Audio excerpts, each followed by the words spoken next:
Meus queridos, a paz do Senhor Jesus, louvamos a Deus por esta oportunidade, por este privilégio, por esta tão grande bênção de estarmos aqui na presença do Senhor.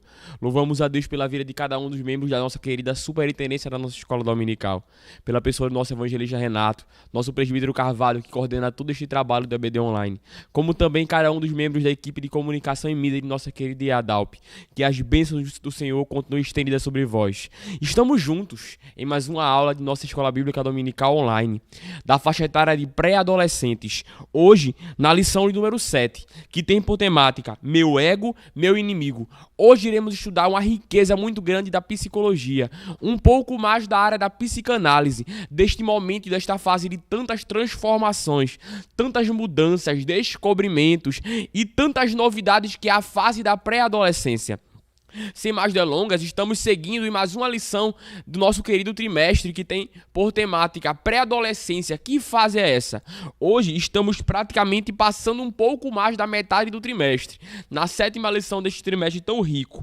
Hoje iremos estudar um pouco sobre a relação da personalidade, da relação do ego e da relação do egoísmo, autoconfiança e dependência. Se fôssemos elencar para esta lição de hoje palavras-chave, poderíamos colocar 3, que são elas: orgulho, dependência e autoconfiança, para que assim possamos dar o norte e seguir com a lição de hoje. Sem mais delongas, a lição está inserida no texto de Lucas, no capítulo 14 e o versículo 11, que é a nossa lição, que é onde se encontra a nossa lição e é a base para o nosso prosseguimento, que diz a palavra do Senhor. Lucas capítulo 14 e o versículo 11. Pois todo o que se exalta será humilhado, e o que se humilha será exaltado. E a Bíblia diz de hoje se encontra em João, evangelho escrito por João, capítulo de número 15 e o versículo 5, que nos diz: Eu sou a videira verdadeira, e vocês são os ramos. Quem está unido comigo e eu com ele, esse dá muito fruto, porque sem mim vocês não podem fazer nada. Como de costume, nossa lição tem 3 objetivos principais, que são eles: explicar em que consiste a estrutura mental humana. Segundo, apontar o perigo da autoconfiança, o perigo da autoconfiança. E por fim, ensinar que a dependência de Deus é o antídoto, é o remédio, é a solução para lidarmos com o orgulho e a presunção. Como de costume, nossa lição está embasada e ela é desenvolvida em 3 tópicos principais, que são eles: conhecendo o meu eu, autoconfiança demais dá nisso e, por fim, melhor depender de Deus.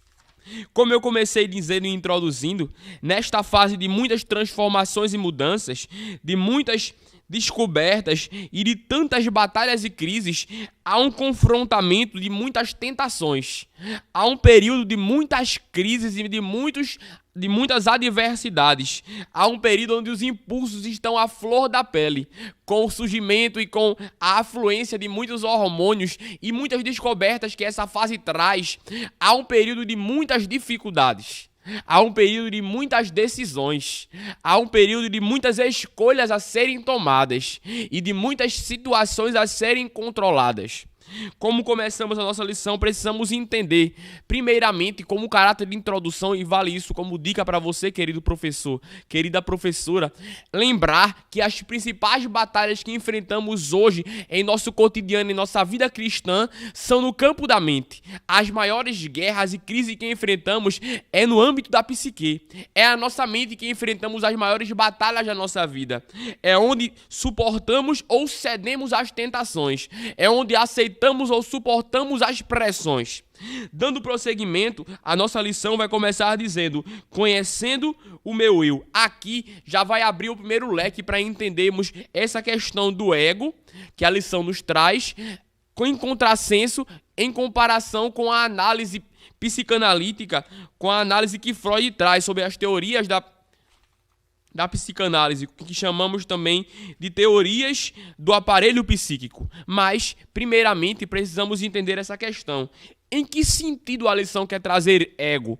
Em que sentido a lição quer nos apresentar esta situação? Primeiramente, vamos lembrar que ego vem da palavra grega, que é a primeira pessoa do singular, que traz de fato a ideia de eu, a ideia do pessoal, a ideia do eu pessoal, como minha pessoa, a questão da personalidade. Mas, primeiramente, ele vai nos mostrar a questão e a apresentação do ego, a visão e a luz do que Sigmund Freud, o pai da psicanálise, ele vai trazer em sua segunda teoria, que é a teoria do aparelho psíquico, ou teoria da psicanálise, teoria psicanalítica, que são elas a teoria do id, ego e do superego.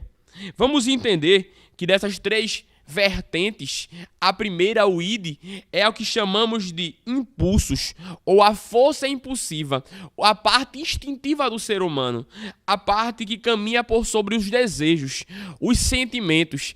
É daqui que flui as questões da concupiscência, ou seja, os desejos desenfreados, os desejos que fazem parte da natureza humana. Aquilo que disse Paulo, o bem que eu quero fazer eu não faço, mas o mal quando eu vejo já fiz. É o que Paulo também escrevendo aos Gálatas vai dizer, andai pelo Espírito, para que vocês não cedam às concupiscências da carne. Daqui que vem as concupiscências do id, da parte instintiva, que está no inconsciente do homem. Como Freud, ele vai dividir a mente humana nessas duas estruturas, consciente e inconsciente. O consciente como a parte menor e o inconsciente como um vasto território de muitas dificuldades e também de muitas causas para acontecimentos da sociedade humana. Por fim, vamos seguindo com o ego, que é onde nossa lição quer trabalhar hoje.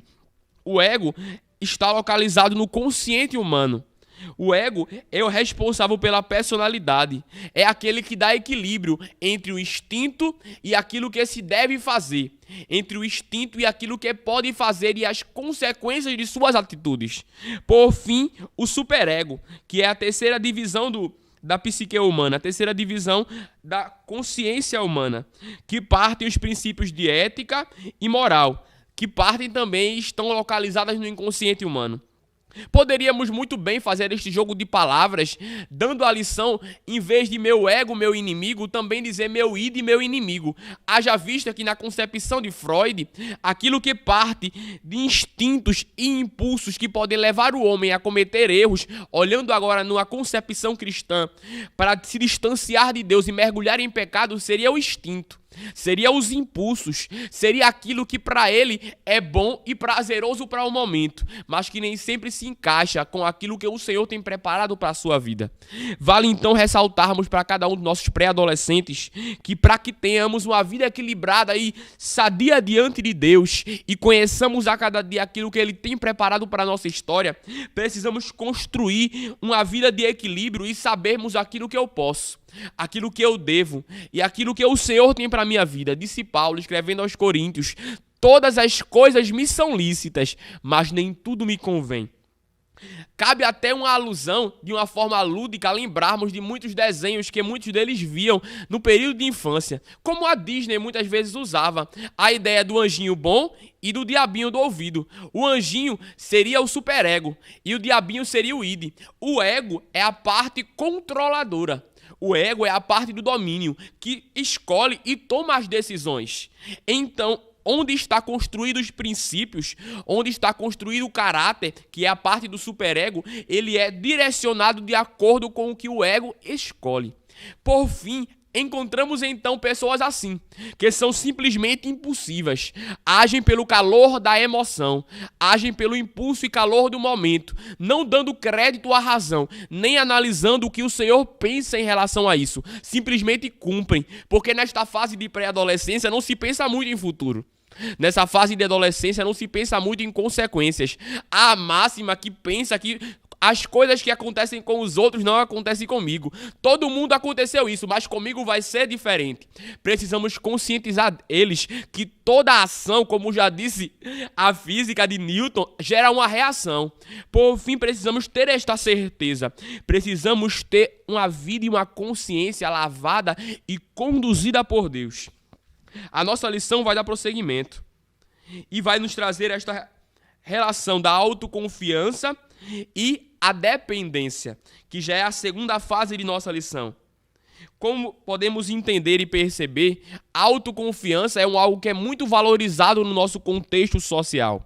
Em um meio de muita individualidade, em um meio de muitas pessoas que querem agir sozinhas, em uma sociedade de muito egoísmo, precisamos lembrar, incentivar os nossos pré-adolescentes que para a vida cristã não é compatível a independência. Para a vida cristã não é compatível a autoconfiança ou confiança exacerbada em si mesmo. Mas também não podemos levar para o outro lado, para o extremismo, porque precisamos entender que todos os extremos são perigosos.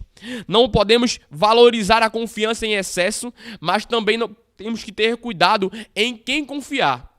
O comentarista de nossa lição vai trazer um ponto muito interessante, que é usado por muitos crentes no texto de Jeremias, no capítulo de número 17 e o versículo 5, que fala que maldito é o homem que confia no homem, que faz da carne mortal o seu braço. Mas essa questão de confiança aqui não está em coletividade, em eu ter pessoas de confiança ao meu lado, em ter amigos, em ter pessoas para me ajudar. Não, esta confiança está em fazer de tudo que possamos acreditar e tudo que possamos esperar na nossa própria capacidade. Esta confiança que o profeta vai nos mostrar é uma confiança em si mesmo. Em contrassenso, a Bíblia nos mostra que bendito é o homem que confia no Senhor e cuja esperança é o Senhor. Precisamos entender isso.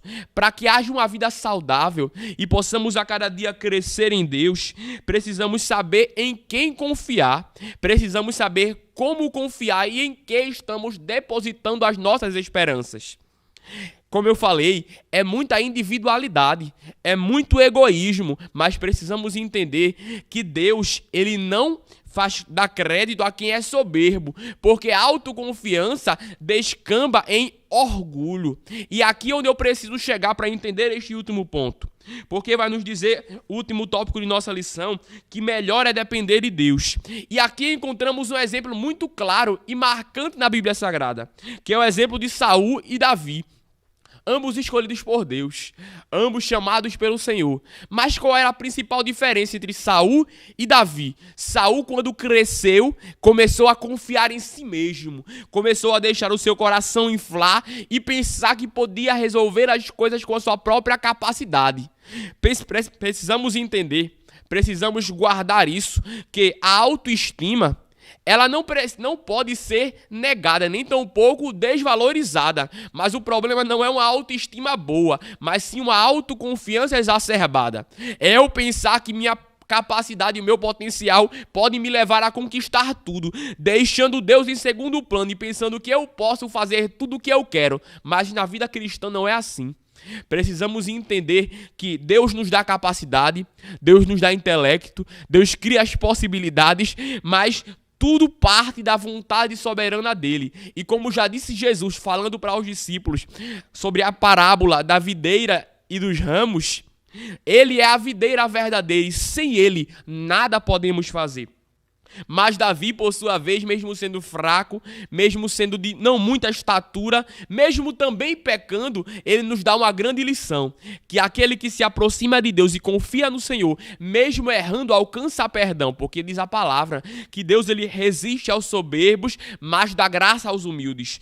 Outro exemplo claro e marcante de orgulho em contrassenso de humildade é a parábola do fariseu e do publicano, que encontramos no Evangelho escrito por Lucas. Esta parábola vai nos mostrar dois homens, que ambos fazem uma oração, mas um, por seu coração engodado por orgulho, cheio de orgulho e soberba, ele ora de si para si mesmo. Mas outro, em contraponto, ele reconhece a sua necessidade, reconhece a sua fragilidade e vai pedir a misericórdia de Deus porque era pecador. Da mesma forma, precisamos entender isso. A dependência é o que é valorizado por Deus. Não é dependência de homens, não é depender de pessoas, mas também não é desprezar pessoas, porque diz a palavra que em todos os mandamentos se resumem em dois: amar ao Senhor teu Deus de todo o teu coração, de toda a tua alma e de todo o teu entendimento, e ao próximo como a ti mesmo. Quem se ama também ama o próximo, mas também tem que ter o cuidado com o narcisismo e o hedonismo do nosso século. É muita valorização da beleza e da pessoa em contrassenso do amor ao próximo. Mas Deus, ele traz esta lição para a nossa vida para nos lembrar que o egoísmo não pode fazer parte da personalidade cristã. Que o orgulho não é compatível com a natureza de Cristo e aquilo que o Espírito Santo quer gerar em nós. Por fim, cabe a você, querido professor, cabe a você, querida professora, estimular e despertar esta consciência no pré-adolescente. Que Deus, ele tem projetos para a vida dele. Que o Senhor, ele quer conduzi-lo a cada dia ao centro do seu querer. Mas para isso é necessário viver uma vida de dependência, de confiança em Deus e a cada dia de reconhecimento de que ele tem o melhor para nós e por isso precisamos seguir a sua vontade. Deus abençoe tua vida. Deus te conceda uma aula abençoada neste domingo e faça você um instrumento em suas mãos e que os pré-adolescentes possam aprender e crescer através de sua vida e que sejas o exemplo de Deus para esta geração. Deus te abençoe e uma boa aula. Muito obrigado. Você sabia que a Livraria Arca Missionária vai até você? Pois é, para sua melhor comodidade, sua livraria agora dispõe dos serviços de entrega. Tudo isso para que você, amigo leitor, desfrute de boas literaturas sem sair do conforto da sua casa. Entre em contato conosco através do nosso WhatsApp 81982867808 ou através das nossas redes sociais. Livraria Arca Missionária, cada dia mais perto de você.